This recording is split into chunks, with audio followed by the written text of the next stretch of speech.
నమస్తే, welcome to YNC news. ముందుగా headlines.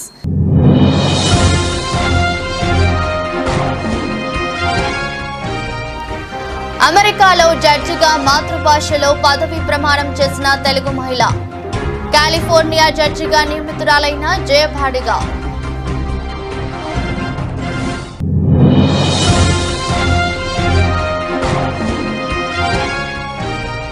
Himachal Pradesh లో కాంగ్రెస్ బహిరంగ సభ. అగ్నివీర్ పథకంపై ఆసక్తికర వ్యాఖ్యలు చేసిన కాంగ్రెస్ అగ్రనేత రాహుల్ గాంధీ.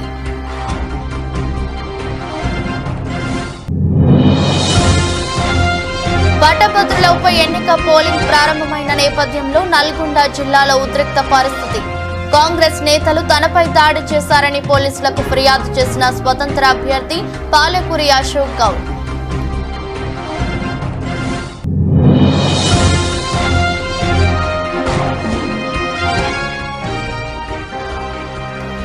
ఒక కంటికి కాటుక పూసి మరో కంట్లో కారం పెడుతున్నారు. పోలీసులపై మండిపడ్డ పేర్ని నాని.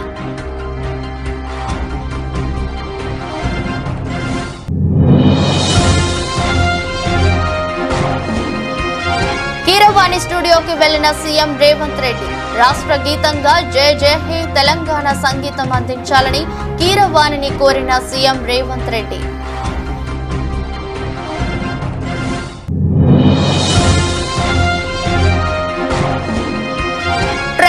లాభాలతో ప్రారంభించిన దేశీయ స్టాక్ మార్కెట్ 219 పాయింట్ల లాభంతో 75,630 వద్ద ట్రేడ్ అవుతున్న సెన్సెక్స్.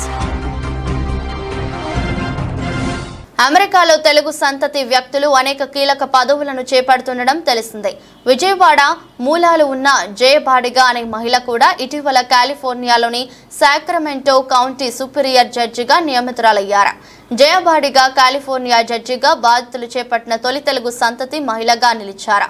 తాజాగా ఆమె పదవి ప్రమాణం స్వీకారాన్ని తన మాతృభాష తెలుగులో చేయడం ద్వారా అందరినీ ఆకట్టుకున్నారు.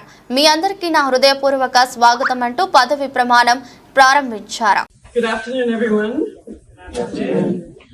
మీ అందరికీ నా హృదయపూర్వక స్వాగతం. This is wishing you all a heartfelt welcome in my native language, Telugu, spoken by about 80 million plus people worldwide, and the first time that Telugu has been spoken in such an august occasion in Sacramento Superior Court.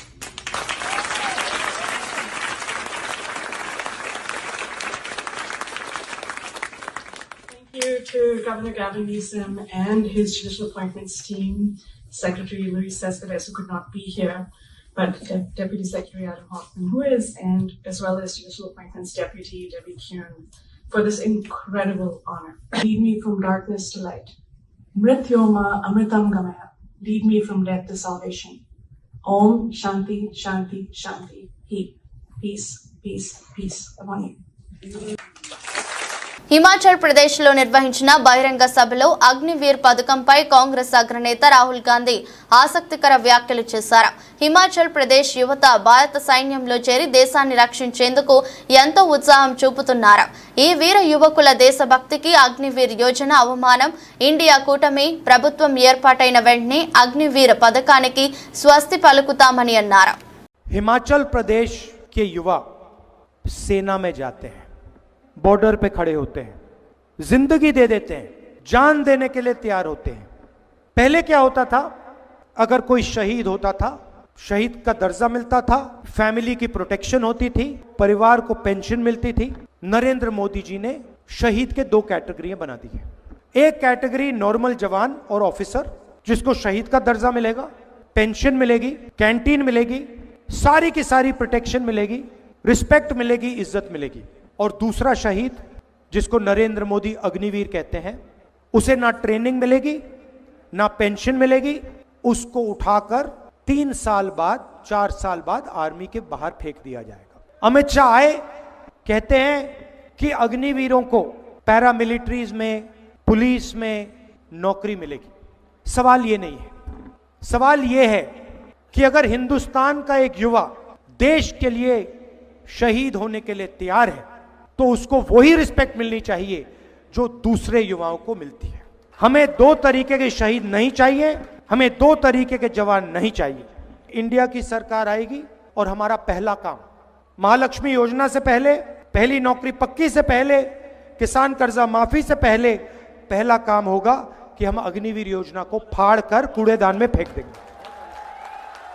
Congress నేతలు తనపై దాడి చేశారని graduate MLC స్వతంత్ర అభ్యర్థి పాలకూరి అశోక్ గౌడ్ పోలీసులకు ఫిర్యాదు చేశారు. సోమవారం వరంగల్, ఖమ్మం, నల్గొండ పట్టభద్రుల ఉప ఎన్నిక పోలింగ్ ప్రారంభమైన నేపథ్యంలో నల్గొండ జిల్లాలో ఉద్రిక్త పరిస్థితి నెలకొంది. నార్కట్పల్లి కాంగ్రెస్ నేతలు డోకూరు ఫంక్షన్ హాల్లో ఓటర్లకు డబ్బులు పంచుతున్నారని అశోక్ ఆరోపించారు. అడ్డుకునేందుకు వెళ్తే దాడి చేశారని, వీడియో తీస్తున్న సిబ్బందిపైనే దాడి చేశారని, సెల్ ఫోన్లను ధ్వంసం చేశారని అశోక్ ఆరోపించారు. అమ్మనా బూతులు తిట్టారు. ఇక్కడ ఎందుకు వచ్చారంటే ఎంత ప్రజాస్వామ్యంలో అధికారంలో ఉన్న కాంగ్రెస్ పార్టీ డబ్బులు పంచుతూ, ఓడిపోతున్న భయంతో డబ్బులు పంచుతూ ఒక అశోక్ సార్ పైన దాడి చేశారు. ఈ విధంగా ప్రతి పోలీస్ స్టేషన్ దగ్గర డబ్బులు పంచుతున్నా కూడా ఎలక్షన్ కమిషన్ పూర్తిగా విఫలమైంది. పోలీసులు పూర్తిగా విఫలమవుతున్నారు. పక్కనే బూత్ పక్కనే డబ్బులు పంచుతున్నా కూడా అడ్డుకునే వారు కూడా ఎవరు కనపడతలేరు. ఇది ప్రజాస్వామ్యమా ఇంకేటనేసి అర్థం కాని ఒక పరిస్థితి. ప్రతి ఒక్కరి దగ్గర డబ్బులు పంచుతున్నారు. నాగట్పల్లి అయితే ఘోరంగా కనీసం ఒక 200 మంది ఫంక్షన్ హాల్లో పెట్టి డబ్బులు పంచి ప్రతి క్యాండిడేట్ డబ్బులు పంపిన తర్వాత పోలీస్ స్టేషన్ పంపిస్తున్నారు. ఇదేంటని ప్రశ్నించేందుకు నా పైన విపరీతం విశిక్షణాయుతంగా కొట్టడం జరిగింది. ఇప్పుడు నేను నార్కట్పల్లి నా ఫోన్ మొత్తం పగలగొట్టారు. ఇంకో ఫోన్ లాక్కున్నారు. ఆడ జరుగుతున్న ఇన్సిడెంట్ తీసి మరో క్యాండిడేట్ నాతో పాటు వచ్చినటువంటి శ్రీకాంత్ రెడ్డి పైన అంగి చింపేశారు. మొత్తంగా అంగి చింపి విపరీతంగా ఆయన పైన దాడి చేశారు. కుర్చీలు లేవట్టి విపరీతంగా కొట్టారు. నార్కట్పల్లి పోలీస్ స్టేషన్ ముందు పోలీస్ స్టేషన్ కాడికి వస్తే పోలీసుల నుంచి కనీస స్పందన కరువైనది. జస్ట్ అప్లికేషన్ తీసుకున్నారు కానీ ఎస్ఐ గారు చెప్తే ఎస్ఐ గారు కూడా కనీసం ఇటువైపు కూడా రావడం లేదు.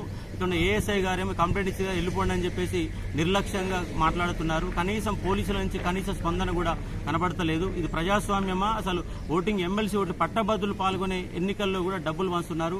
పోలీసుల నుంచి కనీస స్పందన కూడా నాకు ఇక్కడ కనబడతలేదు. ప్రతి పోలీసులకు ఇదే విధంగా జరుగుతూ ఉంది. పట్టించుకుంటే వాళ్ళు లేరు. నేను ఎమ్మెల్సీ క్యాండిడేట్ ని అశోక్ కుమార్, స్వతంత్ర అభ్యర్థిగా పోటీ చేస్తున్న నేను నా పైన నిశ్చిక్షరహితంగా దాడి చేయడం జరిగింది. శ్రీకాకుళం జిల్లా నరసన్నపేటలో భారీ అగ్ని ప్రమాదం సంభవించింది. మండల కేంద్రంలోని స్క్రాప్ గోడౌన్లో సోమవారం మంటలు చెలరేగాయి. గుర్తు తెలియని దుండగులు గోడౌన్ను తగలపెట్టి ఉండవచ్చని యజమాని కోరాడు. వైకుంఠరావు అనుమానం వ్యక్తం చేశారు. సమాచారం అందుకున్న నరసన్నపేట అగ్నిమాపక సిబ్బంది ఘటనా స్థలానికి చేరుకొని మంటలను అదుపులోకి తీసుకొచ్చారు.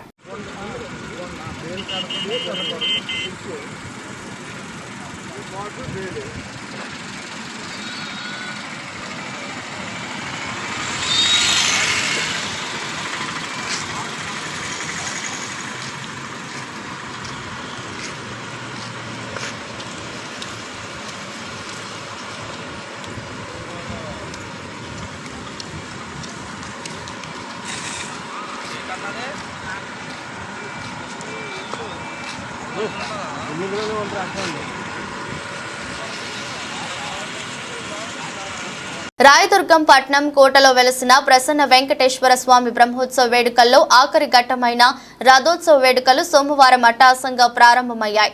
ఆలయం నుండి స్వామివారి ఉత్సవమూర్తిని బ్రాహ్మణ సంఘం ఆధ్వర్యంలో భక్తి శ్రద్ధలతో ఊరేగింపు కార్యక్రమం నిర్వహించారు.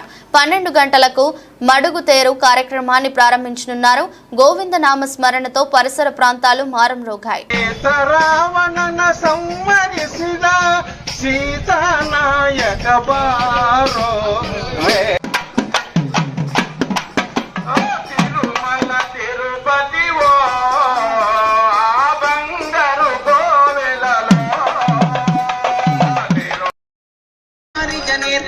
వారిజ మిత్ర అపార ప్రభావన వారిజ జాండద కారణ ధరయ వారయ్య నకుతర ప్రియ శ్రీనివాసరాయ నకుతర ప్రియ శ్రీనివాసరాయ నారజనక ముకుతరుడయ దేవయ్య వారయ్య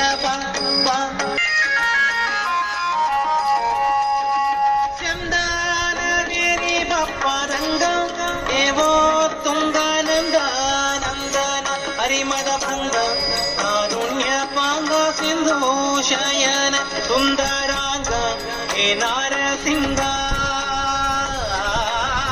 చందన వేరి బపరంగ ఏవో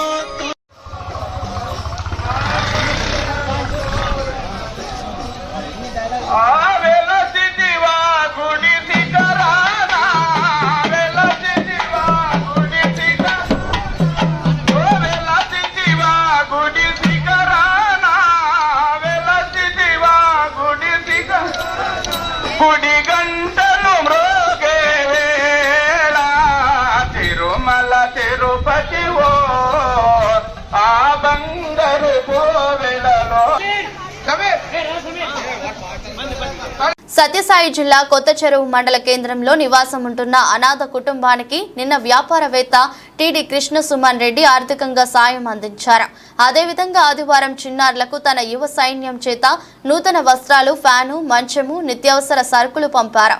దీనితో చిన్నారులు ఎంతో సంతోషించి కృష్ణ సుమన్ రెడ్డికి కృతజ్ఞతలు తెలిపారు. ఈ కార్యక్రమంలో అంజీ, చిన్న, కొత్త చెరువు పోలీస్ సిబ్బంది పాల్గొన్నారు. ఈ పసిబిడ్డలను చూస్తే ఎవరికైనా కళ్ళల్లో కన్నీళ్ళు రావాల్సిందే. చిన్న వయసులోనే కన్న తల్లిదండ్రులు కోల్పోయి పాలు తాగి హాయిగా అమ్మ ఒడిలో ఆడుకొని చదువుకోవాల్సిన వయసులో చాలా దీనమైన స్థితిని, వీళ్ళ పరిస్థితిని స్థానిక కొత్త చెరువు పోలీస్ స్టేషన్ నుంచి డిపార్ట్మెంట్ వారు, పోలీస్ సిబ్బంది వారు మాకు తెలియజేసిన వెంటనే ఈ విషయాన్ని యువ నాయకుడు, సామాజికవేత్త టీడీ కిట్టురెడ్డి గారికి మేము తెలియజేసిన వెంటనే ఆ బిడ్డలకి ఏం కావాలంటూ ఈరోజు ఆ పిల్లలకి బట్టలు కావచ్చు, వీళ్ళకి వేసుకోవడానికి చెప్పులు కావచ్చు, వీళ్ళకు పడుకోవడానికి సరైన సౌకర్యం లేకపోతే మంచము, అదేవిధంగా మ్యాట్స్, అదేవిధంగా వాళ్ళకి వాటర్ తాగడానికి ఆ బబుల్స్ కావచ్చు, టేబుల్ ఫ్యాన్ కావచ్చు, వాళ్ళు ఫుడ్ తినడానికి తట్టలు కావచ్చు, ప్రతి ఒక్కటి వీళ్ళకి ఏదైతే అవసరమో చిన్నారులకి బట్టలతో సహా మొత్తం పంపించడం జరిగింది. టీడీ కిట్టు సార్ వారి గొప్ప మనస్తత్వానికి బిడ్డల తరపున నా చేతులు జోడించి నా శిరస్సు వంచి ధన్యవాదాలు తెలుపుకున్నా. Thank you so much sir. మీరు ఇలాంటి బిడ్డలకి మరెన్నో ఎంతో మందికి జీవితాల్లో వెలుగు నింపాలని మనస్ఫూర్తిగా బిడ్డల తరపున కోరుకుంటున్నా. పోలీస్ సిబ్బంది వారు ఇంత వీళ్ళ పరిస్థితిని మాకు తెలియజేసిన సందర్భంగా వారికి కూడా మా హృదయపూర్వక కృతజ్ఞతలు తెలుపుకుంటూ కొత్త చెరువు పోలీస్ స్టేషన్ సిబ్బందిని వారందరికీ మరొక్కసారి ధన్యవాదాలు తెలుపుకున్నా. Thank you so much. Chintalapudi మండల మానవతా స్వచ్ఛంద సేవా సంస్థ మాసాంతపు సమావేశం ఎర్రగుంటపల్లిలో మండల అధ్యక్షులు పుల్లూరి సోమశేఖరాచార్యులు అధ్యక్షతన సోమవారం జరిగింది. ఈ నెల జరిగిన కార్యక్రమాల మీద సమీక్ష, భవిష్యత్తు కార్యాచరణ గురించి, రాబోయే సంవత్సరం నూతన కమిటీ గురించి చర్చ జరిగింది. అనంతరం గ్రామంలో కమ్యూనిటీ హాల్ వద్ద జరిగిన కార్యక్రమంలో 10వ తరగతిలో ఉత్తీర్ణత సాధించిన 2 విద్యార్థులకు ఆర్థిక సాయం అందజేశారు. ఇక్కడ చూసినటువంటి అంశాలు ఏంటంటే, పరీక్షలు జరుగుతున్న టైంలో ఈ పిల్లల్ని వెంట పెట్టుకుని వేరే ఊరు తీసుకెళ్ళిపోతారు, పరీక్షలు అయ్యాక వస్తారు. అలాగే సెలవులు ఇప్పుడు దాదాపుగా 45-50 రోజులు సెలవులు వచ్చినాయి. ఈ సెలవులు అయ్యేదాకా ఇక్కడే ఉంటారు. రేపు 12వ తారీఖు స్కూల్ కదా, 11వ తారీఖు వెళ్ళిపోతారు తీసుకొని పేరెంట్స్. మళ్ళీ ఒక 20 తర్వాత నెలాఖరికి వస్తారు. సో ఈ మానుకోండి, పిల్లలు బాగా ఇవాళ తమ్మండ్రు నిఖిల శ్వాసిక, ఈ తమ్మండ్రు వాసిక 566 మార్కులు సాధించింది అంటే ప్రతి ఒక్కళ్ళు కూడా ఆ పిల్లని చూసి పోటీ పడాలి. 526 మార్కులు సాధించినటువంటి ఈ అమ్మాయి ఏం పేరు? శివాని అంటే 500 పైన మార్కులు సంపాదించుకున్నారంటే ఇక్కడున్న పరిస్థితులు, చదవటానికి సరైన వాతావరణం ఉండదు, చదువుకునే టైంలో సాయంత్రం 6 గంటల అయ్యేసరికి గొడవలు, అల్లర్లు, ఇవన్నిటి మధ్యలో పిల్లలు బాగా చదువుకుంటున్నారంటే వాళ్ళు ఎంత కాన్సన్ట్రేట్ చేస్తే చదువుకుంటారు. కాబట్టి మీరు ఆ వాతావరణం కల్పించండి పిల్లలకి. కనీసం సాయంత్రం అయ్యేసరికి 1 గంట చదువుకోవడానికి మంచి వాతావరణం కల్పించండి. ఆ ఉన్నంతలోనే, ఉదాహరణకి ఇది పబ్లిక్ ప్లేస్ కదా, ఇదేంటి కమ్యూనిటీ హాల్. ఈ కమ్యూనిటీ హాల్ దగ్గర ఒక రెండు బయట 2 లోపల ట్యూబ్ లైట్లు పెడితే పిల్లలందరూ 2 గంటలు ఇక్కడ చదువుకుంటారు. ఇంటర్మీడియట్, డిగ్రీ చదువుకునే పిల్లలు ఉంటారు, వాళ్ళు కొంచెం ఒక అరగంట సేపు వాళ్ళకి ఏబిసిడీలు, లేకపోతే ఒక వర్డ్స్ కానీ ఇంకా సెంటెన్సెస్ కానీ ఆ పాఠాల్లో కానీ ఏమైనా విషయాలు చెప్తే వాళ్ళకి నాలెడ్జ్ వస్తుంది, ఈ పిల్లలకు కూడా నాలెడ్జ్ వస్తుంది. ఏం పనులు అంటే మనం చేసేదంటే పోగిరి పనులు. ఈ 10th క్లాస్ రాగానే గొప్పోడు అయిపోయినట్టు, ఇంటర్మీడియట్ రాగానే నా మించిన వాళ్ళు లేరు అన్నట్టు, ఏదో పిల్ల పిచ్చుకుంటూ రోడ్లను తిరిగితే తన్నులు తింటుంది తప్ప అసహ్యమైన కార్యక్రమాల్లో ఇన్వాల్వ్ అవడం తప్ప ఏముండదు. బాగా చదువుకోండి, మిమ్మల్ని చూసి గర్వపడాలి. అరే ఎర్రగొండ పిల్ల అనగానే ఆ ముఖ చిత్రంలో కొంతమంది పిల్లలు ఉంటే, ఇందాక శేఖర్ గారు అక్కడ మాట్లాడుతూ ఒక మాట చెప్పారు. అక్కడ నాకు ఒక చాలా అవేర్నెస్ ఇవ్వాల్సినటువంటి అవసరం ఉంది ఈ పబ్లిక్ అని. ఆయన ఏమన్నారంటే, ఇక్కడ ఈ పబ్లిక్ అంతా కూడా చాలా అన్ని విషయాలు అవేర్నెస్ ఉంటారు కానీ విద్య విషయంలో ముందు ఉండరు అని. కానీ అలాంటి విషయంలో ఒక అమ్మాయి బాగా చదువుకుంది అని అంటే ఆ చదువుకున్న అమ్మాయిని మనం ప్రోత్సహించాలని చెప్పినటువంటి మాట ఇంకా చాలా మందికి ఇన్స్పిరేషన్ అవ్వాలి. మీరు అందరు పిల్లల్ని బాగా ఇక్కడ చదివించే వాళ్ళు చాలామంది, ఒక 50% పేరెంట్స్ చాలా కేర్ఫుల్గా ఉంటారు. పిల్లలు బాగా చదువుతున్నారు లేదా చూస్తారు, ఎప్పటికప్పుడు వచ్చి చూస్తుంటారు, ఇది ఓకే. కానీ ఇంకా అందరూ 100% పిల్లల్ని బాగా చదివించండి. ఒకటి గుర్తుపెట్టుకోండి, పిల్లవాడికి 10 ఎకరాలు 100 ఎకరాలు ఇచ్చినా ఉండదు. నా కళ్ళ ముందు నాకు తెలిసిన అనుభవంలో మా ఫ్రెండ్ టీ నరసాపురంలో, ఎక్కడో దూరంగా టీ నరసాపురంలో 400 ఎకరాల ఆసామి నా స్నేహితుడు, వాడు నాకు ప్రాణ స్నేహితుడు. నేను వాళ్ళ ఇంటికి వెళ్ళేవాడిని, వాడు మా ఇంటికి వచ్చేవాడు. మీకు ఆల్రెడీ ఇప్పటికి చాలా మందికి అర్థమయ్యాడు. 400 ఎకరాలు ఇవాళ వాళ్ళకి ఒక 20 ఎకరాలు 10 ఎకరాలు చాలా ఒక 30 ఇయర్స్ స్పాన్లో ఒక మంచిర్యాల జిల్లా బెల్లంపల్లి పట్టణం ఏకదంత మిత్ర మండలి బొంతాల శ్రీనివాస్ ఆధ్వర్యంలో బెల్లంపల్లి 28వ వార్డులో సమ్మర్ గేమ్స్ ఫెస్టివల్ కార్యక్రమం నిర్వహిస్తున్నారు. పిల్లల యొక్క సృజనాత్మకత వెలికితీసి వారి మేధస్సు పెంచడానికి తోడ్పడే ఆటలైన psychological games, memory techniques and meditation, educational counselling and goal setting, science project, basic training in art, objective drawing, mirror art and painting, quiz, English word games లాంటి ఆటలతో పిల్లలు మానసికంగా, శారీరకంగా దృఢంగా ఉండడానికి ఆటల పోటీలతో పిల్లలను ఆలోచింపజేసే విధంగా ఉపయోగపడుతున్నాయి. అదేవిధంగా ఈ పోటీలో ప్రతిభ కనపరిచిన పిల్లలను ఎంపిక చేసి బహుమతులు అందజేస్తున్నారు.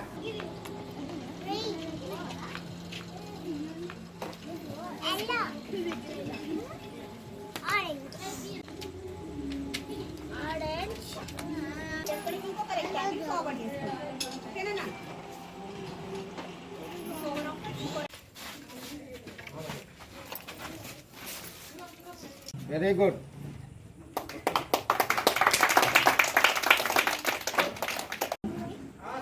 Sitting. Good. Very good. Go.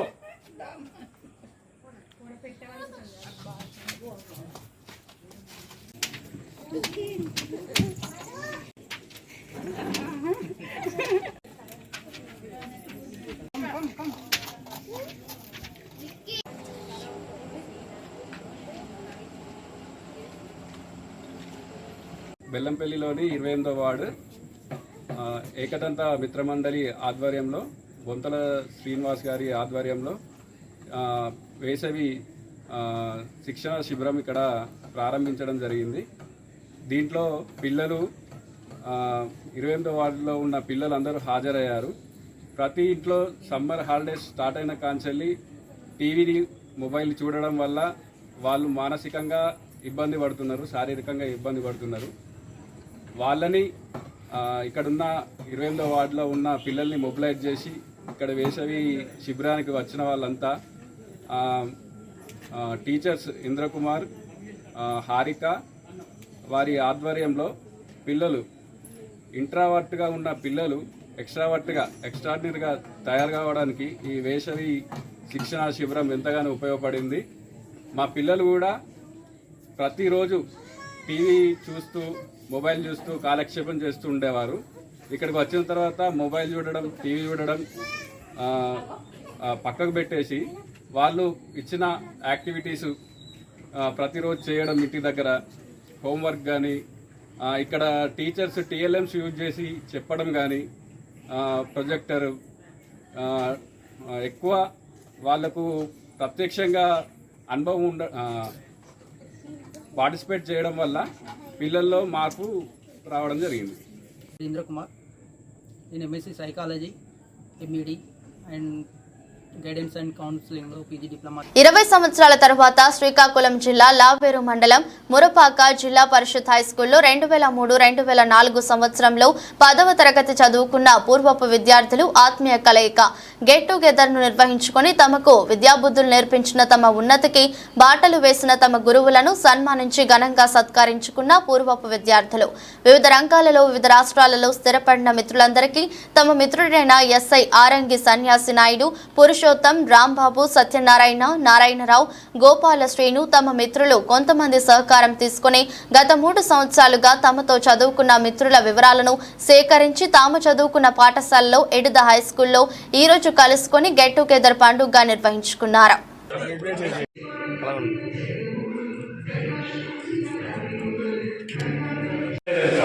ఎందుకంటే అప్పటికి 20 సంవత్సరాల తరువాత మీ టీచర్ ఉన్నాడు అంటే 20 సంవత్సరాల క్రితం ఎంత యాంగ్జైటీతో ఎంత నేర్పియాలి, లేకపోతే ఎంత మంచి పేరు సంపాదించాలని ఎప్పుడు కూడా మాకు ఉంటుంది. అది ఎవరికి కూడా వచ్చిన ఎవరైనా అక్కడ గొప్పలు, నేను గొప్పవాడు కాదు అనుకుంటున్నాం, కానీ అందరూ గొప్పవాడు అంటే మనకు ఆనందమే. నేను ఎప్పుడు గొప్పవాడు అవ్వాలని నేను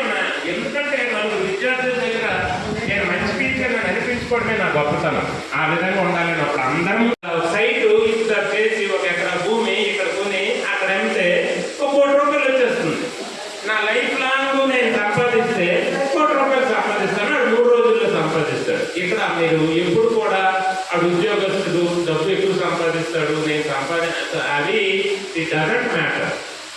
అందుకే మనం ఇదంతా దేనికి మాకు వచ్చే నెల జీతం ఏంటంటే నెల పాటు బ్రతకడానికి. అందుకే మీకు ఈరోజు ఉద్యోగాలు రాలేదని కానీ వచ్చాయని కానీ ఎటువంటి చింతని పొందకండి. మన మేషర్లు అందరూ చెప్పారు, మనము నిజాయితీగా ఏదైనా ఒక మంచి పని అనుకొని చేసిన రోజే మంచి, అదే మేము మా నుండి నేర్చుకున్నామని మీరు అందరు చెప్తుంటే అది ఇప్పుడు దీని మీరే ఆ పుత్రోత్సాహం ఈరోజు మాకు 100% ఇదే స్థాయిలో ఉండాలి. మీరు మరి మంచి స్థాయికి ఎప్పుడు కూడా నేను ఇందాక వెళ్తా నలుగురితో చెప్పాను, ఒక టీచర్ ఎప్పుడు ఏడు కోరుకుంటుందంటే నేను అప్పుడు టీచర్నే ఇప్పుడు టీచర్నే ఎప్పుడు టీచర్నే. అదే మన సన్యాసినాడు అయితే రేపు క్యాడర్ పెరుగుతుంది, ఒక డిఎస్పీ అవుతాడు, ఎస్పీ అవుతాడు, ఏఎస్పీ అవుతాడు. తన కృషిని బట్టి స్థాయి పెరుగుతుంది. కానీ టీచర్ కొన్ని గొప్పతనం ఏంటంటే తను ఎదుగుతుంటే మేము ఆనందపడతాం. నేను ఈ మొరపాటి స్కూల్ గురించి అయితే ఎన్నిసార్లు నేను పనిచేసిన ప్రతి పాఠశాల ఇప్పటికి ఇక్కడ కొత్తపేటలో 11 సంవత్సరాలు చేశాను, ఈరోజు కొయ్యంలో 8 సంవత్సరాల నుండి చేస్తున్నాను. మన పొరపాటు పాఠశాల గురించి చాలాసార్లు ప్రస్తావిస్తాను. ఎందుకంటే నేను మొట్టమొదటిలోనే 130 విద్యార్థులతో నేను ఎలా చెప్పాను, అక్కడ 60-70 మంది ఉంటారు. మీరు ఇక్కడ 60-70 మంది ఉన్నారు ఈ క్లాసులో. నేను స్టార్టింగ్ సర్వీస్ మొదట్లో 130 మంది పాఠం చేసి వచ్చాను. అప్పుడు నేను 130 మందికి 150 మంది పాఠం. ఏపీలో ఈసీ దుర్మార్గంగా వ్యవహరిస్తోందని వైఎస్ఆర్సీపీ అధికార ప్రతినిధి ఎమ్మెల్యే పేర్ని నాని విమర్శించారు. ఏపీ పోలీస్ అధికారులు బరితెగించి ప్రవర్తిస్తున్నారని తప్పుపట్టారు. పోలింగ్ సందర్భంగా హింస జరుగుతుందని తెలిసినా పోలీసులు పట్టించుకోలేదని కామెంట్స్ చేశారు. టీడీపీ నేతలు హత్యాయత్నం చేస్తే వారిపై కేసులు పెట్టారు. పోలీసులు ఏకపక్షంగా వైఎస్ఆర్సీపీ నేతలు కార్యకర్తలపైనే కేసులు పెడుతున్నారు. అసలు ముద్దాయిని వదిలేసి తప్పు చేయని వారిపై కేసులు పెడుతున్నారు. హింస జరిగిన తర్వాత కూడా పోలీసులు సరిగ్గా స్పందించలేదు. హింస జరుగుతుందని తెలిసినా పోలీసులు పట్టించుకోలేదు. ఆదివారం పేర్ని నాని మీడియాతో మాట్లాడారు. అయిపోయిన తర్వాత 15వ తారీఖున విఆర్ఓ గారు ఏది Palvai gate polling station number 202 presiding officer గారు విఆర్ఓ గారు ఒక రిపోర్ట్ పంపిస్తారు పోలీస్ స్టేషన్కి. ఆ రిపోర్ట్లో ఏమనంటుందంటే గుర్తు తెలియని వ్యక్తులు ఓటింగ్ మెషిన్ని ధ్వంసం చేశారు అని ఉంటుంది. దాంట్లో ఎక్కడా కూడా పిన్నెల్లి రామకృష్ణారెడ్డి ఎమ్మెల్యే వచ్చి ధ్వంసం చేశాడని పోలింగ్ ఆఫీసర్ కానీ ప్రిసైడింగ్ ఆఫీసర్ కానీ లేదా స్థానిక విఆర్ఓ కానీ పాల్వాయి గేట్ విఆర్ఓ కానీ ఎక్కడా మెన్షన్ చేయరు. మరి అక్కడ పోలింగ్ బూత్లో ఉన్న పోలీసులు ఉన్నారు కదా, ఎవరు మాట్లాడరు.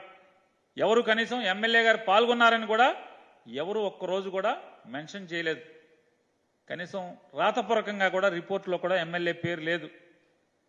మరి ఇంకొక ముఖ్యమైన విశేషం అందరూ గమనించాల్సింది, ఏదైతే ఇవాళ పాల్వాయి గేటులో పోలింగ్ స్టేషన్ నెంబర్ 202లో ఎమ్మెల్యే పిన్నెల్లి రామకృష్ణారెడ్డి గారు పోలింగ్ మెషిన్ ఏదో ధ్వంసం చేశారని చెప్పని ఇవాళ పేపర్లు టీవీలు అల్లరి చేస్తున్నాయో, అక్కడ పోలింగ్ ఏమన్నా ఆగిందా? ఒక్క గంట పాటు ఏమన్నా పోలింగ్ ఆగిందా? నమోదు అవ్వాలి కదా, పోలింగ్ ఆఫీసరు పోలీసులు రికార్డ్ చేయాలి కదా. ఇదిగో ఇన్ని గంటల నుంచి ఇన్ని గంటల వరకు పోలింగ్ ఆగిపోయింది, ఆగిందా? నమోదయ్యిందా? రికార్డ్ అవ్వాలి కదా. లాగ్బుక్లో ఉదయం 7 గంటల నుంచి సాయంత్రం పోలింగ్ మూసే వరకు, అది రాత్రి అవని 5 గంటలకు అవని, అది 6 గంటలకు అవని, లేదా 7 గంటలకు అవని, 8 గంటలకు అవని, చివరి ఓటర్ ఓటేసేంత వరకు కూడా ఏదన్నా సంఘటన జరిగితే పోలింగ్ మెషిన్ పనిచేయటం ఆగిపోతే రిపేర్ వచ్చినా రాయాలి కదా. రాశారా? ధ్వంసమైన పోలింగ్ ఆగిపోయినంటే పోలింగ్ ఆగలేదు, పోలింగ్ ప్రక్రియ ఆగలేదు, పోలింగ్ శుభ్రంగా జరిగింది. 15వ తారీఖున ఎఫ్ఐఆర్ కడతారు. 15వ తారీఖున ఎఫ్ఐఆర్ ఎవరి ద్వారా ఏమని కడతారు? గుర్తు తెలియని వ్యక్తులు వచ్చి పోలింగ్ మెషిన్ని ధ్వంసం చేశారు అని చెప్పని. ఎవరు? విఆర్ఓ గారును ప్రిసైడింగ్ ఆఫీసర్ గారు. కానీ ఎప్పుడు కట్టాలి? మిషన్ ధ్వంసం అయితే ఏ తారీఖున కట్టాలి? 13వ తారీఖునే కదా కట్టాల్సింది. అదే రోజు సంఘటన జరిగిన వెంటనే కదా. రూట్ ఆఫీసర్ ఏమయ్యాడు? రూట్ ఆఫీసర్ రావాలి కదా. ధ్వంసం అవగానే ప్రిసైడింగ్ ఆఫీసర్ రూట్ ఆఫీసర్కి ఆర్ఓకి కంప్లైంట్ చేయాలి కదా. జిల్లా ఎన్నికల అధికారి కంప్లైంట్ చేయాలి కదా. వెంటనే పోలీసు రావాలి కదా, ఎస్పీ రావాలి కదా. ఎవరు రారు, ఎవరి దగ్గర రికార్డ్ అవ్వదు, ఎవరి దగ్గర రిజిస్టర్ అవ్వదు. కనీసం 13వ తారీఖు ఎఫ్ఐఆర్ కూడా అవ్వదు, కంప్లైంట్ ఉండదు 13వ తారీఖు. మరి ఎమ్మెల్యే నిజంగా ధ్వంసం చేస్తే మరి 13వ తారీఖున ఎఫ్ఐఆర్ ఎందుకు కట్టలేదు, ఎందుకు రిపోర్ట్ చేయలేదు? పోలింగ్ ఆగినట్టుగా ఎక్కడా కూడా మీ లాగ్ బుక్లో, ఆ ప్రిసైడింగ్ ఆఫీసర్ లాగ్ బుక్లో ఎందుకని నోట్ చేసుకోలేదు? పోనీ టీడీపీ ఏజెంట్లు ఏమన్నా కంప్లైంట్ చేశారా? రాతపూర్వకమైన కంప్లైంట్ ఉండాలి కదా. దాంట్లో టీడీపీ ఏజెంట్ తెలంగాణ రాష్ట్ర గీతం జయ జయ హే తెలంగాణకు సంగీతం అందించాలని సీఎం రేవంత్ రెడ్డి ప్రముఖ సినీ సంగీత దర్శకుడు కీరవాణిని కోరడం, మన తెలంగాణ గీతానికి పొరుగు రాష్ట్రం వారు సంగీతం అందించడం ఏంటని తెలంగాణ సినీ మ్యూజిషియన్స్ సంఘం తీవ్ర అభ్యంతరం వ్యక్తం చేయడం తెలిసిందే. ఆ మేరకు టీసీఎంఏ తెలంగాణ సీఎం రేవంత్ రెడ్డికి లేఖ రాసింది. అయితే ఈ అభ్యంతరాలను బేఖాతరు చేస్తూ సీఎం రేవంత్ రెడ్డి ఇవాళ రాయదుర్గంలోని కీరవాణి స్టూడియోకి వెళ్లారు. తెలంగాణ రాష్ట్ర గేయం రికార్డింగ్ పూర్తయిన నేపథ్యంలో మరోసారి మార్పులు చేర్పులపై కీరవాణితో సీఎం రేవంత్ రెడ్డి సమాలోచనలు చేశారు. జూన్ 2న తెలంగాణ ఆవిర్భావ దినోత్సవం నేపథ్యంలో ఈ గీతాన్ని కాంగ్రెస్ మాజీ అధ్యక్షురాలు సోనియా గాంధీ చేతుల మీదుగా విడుదల చేయాలని తెలంగాణ ప్రభుత్వం నిర్ణయించింది. అందుకే వీలైనంత త్వరగా పాటకు ఫైనల్ మిక్సింగ్ చేయాలని కీరవాణి భావిస్తున్నారు. ఈ రోజు ట్రేడింగ్ ను లాభాలతో ప్రారంభించిన దేశీయ స్టాక్ మార్కెట్ సూచీలు జీవితకాల గరిష్టాన్ని నమోదు చేశాయి. అత్యధికంగా 75,679 పాయింట్లను చేరిన సెన్సెక్స్ ప్రస్తుతం 219 పాయింట్ల లాభంతో 75,630 వద్ద ట్రేడ్ అవుతుంది. ఇక నిఫ్టీ సైతం 23,043 తాకి ఆల్ టైమ్ హై నమోదు చేసింది.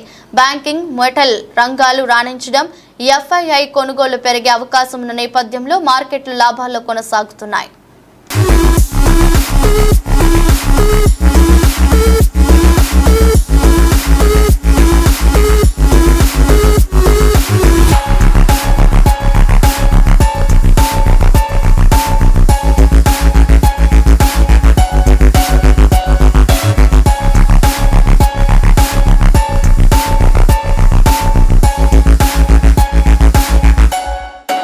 వార్తలు ముగించే ముందు మరోసారి హెడ్లైన్స్.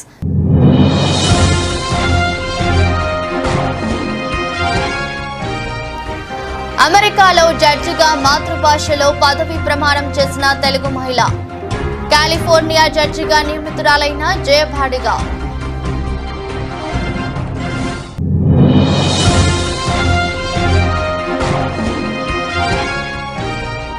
హిమాచల్ ప్రదేశ్ లో కాంగ్రెస్ బహిరంగ సభ, అగ్నివీర్ పథకంపై ఆసక్తికర వ్యాఖ్యలు చేసిన కాంగ్రెస్ అగ్రనేత రాహుల్ గాంధీ.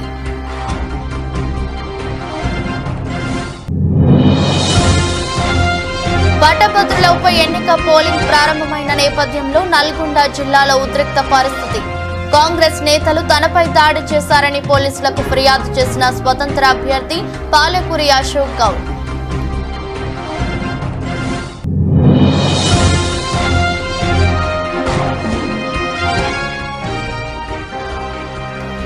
ఒక కంటికి కాటుక పూసి మరో కంట్లో కారం పెడుతున్నారు. పోలీసులపై మండిపడ్డ పేర్ని నాని.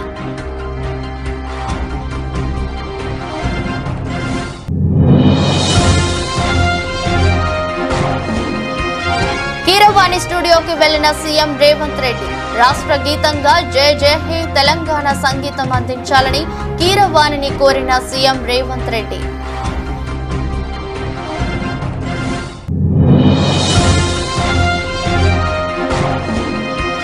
ట్రెండింగ్ ను లాభాలతో ప్రారంభించిన దేశీయ స్టాక్ మార్కెట్ 219 పాయింట్ల లాభంతో 75,630 వద్ద ట్రేడ్ అవుతున్న సెన్సెక్స్. ఈ దృష్టి బులెటిన్ మరో బులెటిన్ మళ్ళీ కలుద్దాం. అంతవరకు సెలవు, నమస్కారం.